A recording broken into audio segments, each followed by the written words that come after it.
بسم الله الرحمن الرحيم. أنا وكو هذا أفك موادين كنعسده مالقشده أحمد عثمان قيلي هي شركته سبا وحنا هل كانوا مد سومالان ugu soo bandhigaynaa jawaab xaqiiqo iyo cadeymo ku salaysan ugana jawaabaynaa warbixintii la yaabka lahayd ee maanta oo bishii ahayd 4tii bishii afraad 2019 ka soo baxday madaxtooyada Soomaaliland waxaanay ku bilaabaysaa sida tan marka koowaad maanta madaxtooyada Soomaaliland waxay muwaadin ganacsade Axmed Cusmaan Geele ku tilmaantay nin qaatay dalashada Soomaaliland taasi oo ummadda Soomaaliland la yaab ku noqotay iyada oo ummadda Soomaaliland ogsoon tahay in ganacsade Axmed Cusmaan Geele uu yahay muwaadin reer Soomaaliland ah kana soo jeeda asal ahaan aasaasiyaashii Soomaaliland waxbarashadiisa asaasiga ah ku qaatay dugsiyada Riis iyo Axmed Gurey sidoo kalena haysta dhalashada laba wadan sida uu madaxweynaha Soomaaliland u haysto dhalashada laba wadan ugu horeyn banka maanta madaxtooyada Soomaaliland ka hadashay magaciisa saxda ahi waa BCIMR oo ay dawladda Djibouti bad ahaan leedahay sida ku cad heshiiska aasaaska saamilida bankaasi bulshada Soomaaliland waxay ogsoon tahay in aanu dunida jirin baan deyn hadiyad u bixiya balse taas bedelkeeda baan kasta uu deymaha ku xidho shuruudo rahan ama hanti maguurto ah oo ka badan deynta uu baanku ganacsadaha siinayo waxaanu cadeynaynaa in sida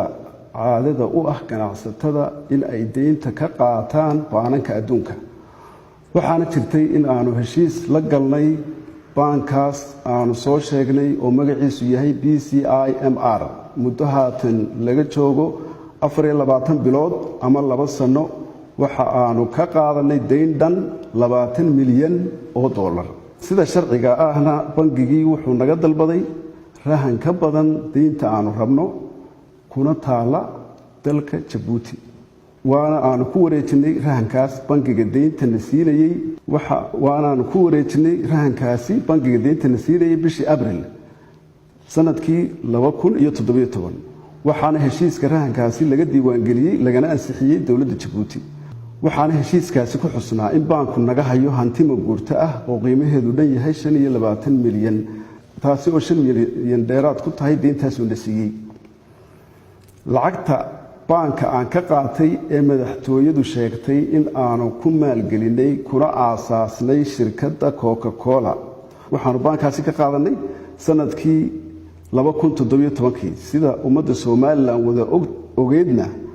waxa shirkadda Coca-Cola wadanka laga hirgeliyay sanadkii 2010 waxaana la daahfuray sanadkii 2012 taasi oo meesha ka saaraysa warbixintaasi faraku samayska ah ee ummadda laga hor akhriyay xaqiiqadana ka fog muddo 2 bilood ah kadib waxa dhacday in qoyska madaxweynaha Djibouti ay ku amraan Axmed Cusmaan Geele in uu saamiyo khasab ah ka siiyo shirkadihiisa Djibouti iyo kuwa Soomaaliland amarkaasi oo uu ganacsade Axmed Cusmaan Geele ku gacan sayray maadaama aanu xaq iyo xeer toona loogu lahayn intaasi kadib markii uu Axmed Cusmaan fulin waayay amarkaasi waxa dhacday in waaran qabasho ah loo soo jaray isaga oo Axmed Cusmaan Geele Djibouti ka maqan Axmed Cusmaan Geele kuma noqon Djibouti maadaama oo uu ogaaday in xadhigaasi lagu doonayo in lagu marsiiyo dalabkoodii intaasi kadib waxa bilaabantay in qoyska madaxweynaha Djibouti ay bililqaystaan 10kii shirkadood ee Djibouti uga shaqeynayay oo 4tii ugu waaweynaa ay kala qaateen qoyska madaxweynuhu waxaana kala qaateen kuwan shirkadda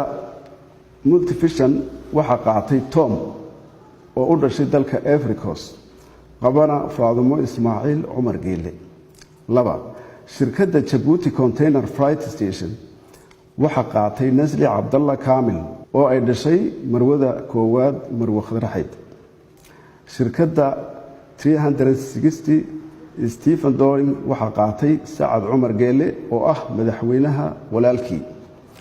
shirkadda Jeep Events waxa qaatay Tolmoon Almis Maxamuud Xayd oo ay Marwo Khadraxayd eedo ruma u tahay. lixdii shirkadood ee kalena waa la xidhay, hantidii dhex taalayna waa la biliqaystay. intaas waxa dheer hanti qiimaheedu kor u dhaafayo 128 milyan oo iskugu jirta warshado, dhismayaal, dhul, gaadiid, wakaalado, shirkado caalami ah. haddaba maadaama hantida intaas leegi naga maqan tahay, waxaanu isku daynay in aanu raadino cid dhexdhexaadin nagu dhex gasha qoyska Djibouti, maadaama ay adkayd in aan sharciga kaga qaado hantidayda. waxaana aan isku dayay sidan hoos ku xusan.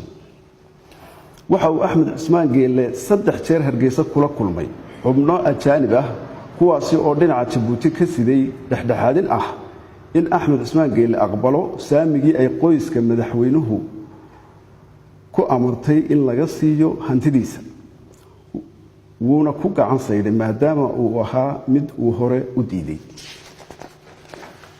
waxa Hargeysa yimi mas'uuliyiin ka socda Banka Djibouti ee BCRMI, kuwaasi oo ujeedadoodu ahayd sidii loogu soo celin lahaa deyntooda. waxaana Axmed Geele uu u sheegay in ay hantidii damaanadda ahayd ee ay haysteen mulkiyadeeda la wareegaan una qaataan deyntoodii, maadaama aanu Djibouti tegi karin waqtigan, una keenaan 50 milyan ee dheeraadka ku ah hantida damaanadda ee ay haysteen kalena saxeexdeen Axmed Cismaan Geele. soo jeedintaasi waxaa diiday mas'uuliyiinta bangiga, iyaga oo ka cabsi qaba in dowladda Djibouti qaadato hantidaasi ay damaanadda u haystaan. sidoo kale Axmed Cismaan Geele wuxuu u diray qoyska Djibouti iyo diri dhababa oo uu joogo ugaaska guud ee Ciise beelaha Ciise, madax dhaqameed iyo aqoon-yahano Somaliland u dhashay, kuwaasi oo jooga dhammaantoodna lagu soo gacan sayday, weji gabaxna kala kulmay. waxaanay dacwad ka furteen mas'uuliyiintii banku maxkamadda Djibouti. maxkamadiina waxay u xukuntay in ay iibin karaan rahankii ay u haysteen ee dhammaa hantida 25 milyan ee dollar ah. waxaana xaraashka hantidaasi lagu iclaamiyey joornaalka magaciisu yahay Nation ee dowladda Djibouti leedahay, oo dhuqul ka mida aan halkan ku hayno, soona baxay taariikhda ah 17 Disembar 2018. intaasi kadib waxay mas'uuliyiinta banku Hargeysa la yimaadeen in ay mar labaad isla xukunkii ka fushadaan Somaliland, waxaana ogolaatay xukuumadda Somaliland sida ku cad saxiixyada agaasimayaasha arrimaha dibadda, cadaaladda, xeer ilaalinta Somaliland. waana xukunka uu waraaqo la soo xaday ku sheegayo afhayeenka madaxweynaha Somaliland. waxaase la yaaba inuu afhayeenku yidhaa maxaa u aragteen xukunka nakhuseeya ee la doonayay in si qarsoodi ah nalagaga fuliyo maxkamadaha Somaliland. shirkad ahaan waxaanu ka xunnahay in madaxtooyada Somaliland ku tilmaanto salaadiinta Somaliland iyo haldoorkeedaba dad warmooga oo la khaldi karo. Axmed Cismaan Geelena ku go'aamiyaan inuu yahay tuug hanti soo dhacay kulana soo gabanaya Somaliland, iyada oo maxkamadaha Somaliland ku xukumin wax dambi ah. sidoo kale waxaa xusid mudan in madaxtooyada Somaliland ku eedeysay Axmed Cismaan Geele in uu nabadgelyo darro ka abuurayo Somaliland. waxa aanu ku jawaabaynaa suurtagal ma tahay in nin ka mid ah maalgashadayaasha ugu waaweyn Somaliland in uu nabadgelyo darro u soo jiido hantidiisa iyo maalkiisa intaas leeg ee wax ku ah nabadgelyada iyo xasiloonida Somaliland haysato. guntiga gunaanadkii waxaan ummadda Somaliland u sheegaynaa in Axmed Cismaan Geele uu yahay dawbixiye cid kasta u qabsoomaya xukuumadda Somaliland waxaan ka codsanaynaa inay ilaaliso xuquuqda muwaadinka ee dastuurka Somaliland siiyay hantidiisa 128 milyan ee kor ku soo sheegnayna ay uga soo qaado qoyska madaxweynaha Djibouti ee sida sharci darrada ah kaga haysta ugu dambeyn waxaan u mahad celinaynaa cid kasta oo u damqatay dulmiga lagu sameeyay ganacsade Axmed Cismaan Geele wabillahi tawfiiq wa mahadsantiin. Assalaamu alaykum wa rahmatullah.